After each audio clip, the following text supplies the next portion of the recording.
એક છોકરો ખૂબ જ ગરીબ હતો. એને ટીવી જોવાનો ખૂબ જ શોખ હતો.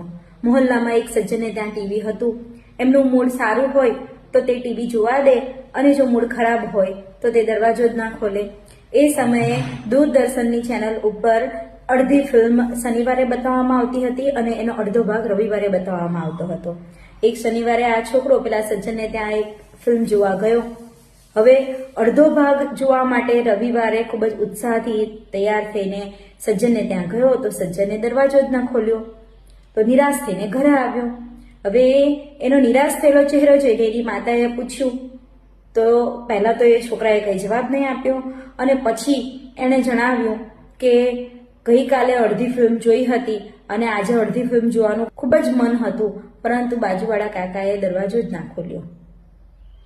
આ વાત એના પિતા સાંભળી રહ્યા હતા અને એના પિતાએ છોકરાની આંખોમાંથી આંસુ નૂચતા એના હાથમાં પાણીનો ગ્લાસ આપીને એને કહ્યું, બીજાની ટીવી ઉપર કોઈ ત્રીજાને જોવા માટે તું દોડી જાય છે અને જ્યારે જાકારો મળે ત્યારે નિરાશ થાય છે.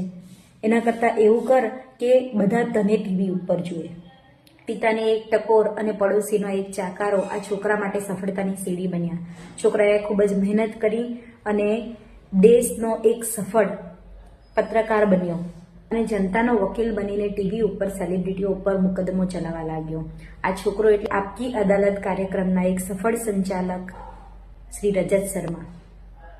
મિત્રો, જીવનમાં મળતા દરેક ધક્કા કે જાકારાને જો આપણે સ્વીકારીને એને સીડી બનાવતા શીખી લઈએ તો ચોક્કસ એક સફળ કેડીનું નિર્માણ કરી શકીએ.